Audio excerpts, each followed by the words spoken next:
ઈરાને બુધવારે Bahrain, Kuwait અને જોર્ડનમાં આવેલા અમેરિકી સૈન્ય મથકો પર ડ્રોન અને મિસાઇલ હુમલા કર્યા છે. ઈરાને અમેરિકી સૈન્ય મથકો પર કુલ 21 હુમલા કરવાનો દાવો કર્યો છે. જોકે અમેરિકી અધિકારીઓએ આ દાવાને નકારી કાઢતા જણાવ્યું હતું કે નુકસાનની વિગતો વધારી ચડાવીને રજૂ કરવામાં આવી રહી છે. IRGCએ જણાવ્યું છે કે આ હુમલા અમેરિકી કાર્યવાહીના જવાબમાં કરવામાં આવ્યા છે.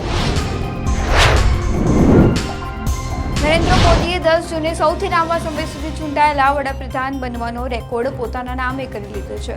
મોદીએ 26 મે 2014ના રોજ PM પદના શપથ લીધા હતા. આજે તેમના કાર્યકાળના 4399 દિવસ પૂરા થઈ ગયા છે. આ પહેલા આ રેકોર્ડ પૂર્વ PM જવાહરલાલ નહેરુ પાસે હતો. તેઓ 1952માં થયેલી પ્રથમ સામાન્ય ચૂંટણી પછી 4398 દિવસ સુધી આ પદ પર રહ્યા.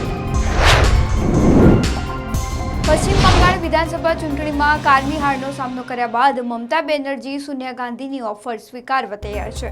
સૂત્રો અનુસાર મમતા બેનર્જીને સોનિયા ગાંધીએ વિલયની ઓફર આપી હતી, જેને તેઓ સ્વીકારવા તૈયાર થઈ ગયા છે.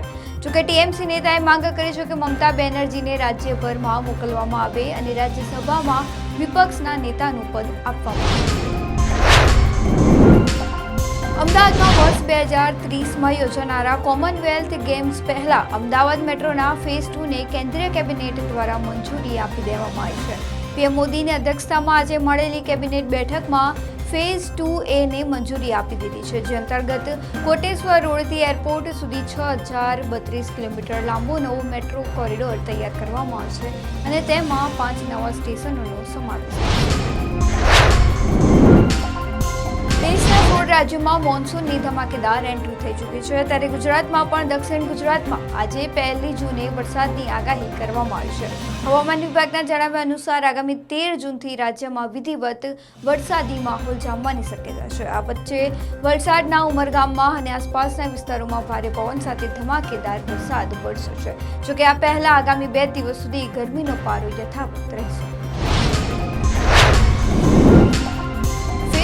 ઇન્સ્ટાગ્રામ અને વોટ્સએપની પેરેન્ટ કંપની મેટાએ ભારતમાં તેનું પ્રથમ AI ડેટા સેન્ટર સ્થાપવાની જાહેરાત કરી છે. મેટાના CEO માર્ક ઝુકરબર્ગના પર્સનલ સુપર ઇન્ટેલિજન્સના વિઝનને આગળ ધપાવતા આ પ્રોજેક્ટ માટે જામનગરની પસંદગી કરવામાં આવી છે. અહેવાલ અનુસાર જામનગરમાં ડેટા સેન્ટરના નિર્માણની સંપૂર્ણ જવાબદારી રિલાયન્સ ઇન્ડસ્ટ્રીઝની રહેશે. અમદાવાદ અને ગાંધીનગરમાં CMO, AMC અને RSS કાર્યાલયને બોમ્બથી ઉડાવી દેવાની ધમકી મળતા જ સુરક્ષા એજન્સીઓ, પોલીસ અને બોમ્બ સ્ક્વોડની ટીમ ઘટના સ્થળે દોડી ગઈ હતી. સમગ્ર પરિસરમાં કલાકો સુધી સઘન ચેકિંગ હાથ ધરવામાં આવ્યું હતું. જોકે કોઈ પણ સંદિગ્ધ વસ્તુ ન મળતા તંત્ર અને સ્થાનિક લોકોએ રાહતનો શ્વાસ લીધો છે. નોંધનીય છે કે આ ધમકી ખાલિસ્તાન નેશનલ આર્મીના નામથી આપવામાં આવી. અમદાવાદ વડોદરા એક્સપ્રેસ વે પર કાળજુ કંપાવનારો અકસ્માત સર્જાયો હતો. રિવર્સમાં આવી રહેલી એક બોલેરો પિકઅપ ગાડી સાથે પાછળથી આવતી ઇકો કાર ધડાકાભેર અથડાઈ જતા બંને વાહનોમાં બ્લાસ્ટ સાથે વિકરાળ આગ ભભૂકી ઉઠી હતી.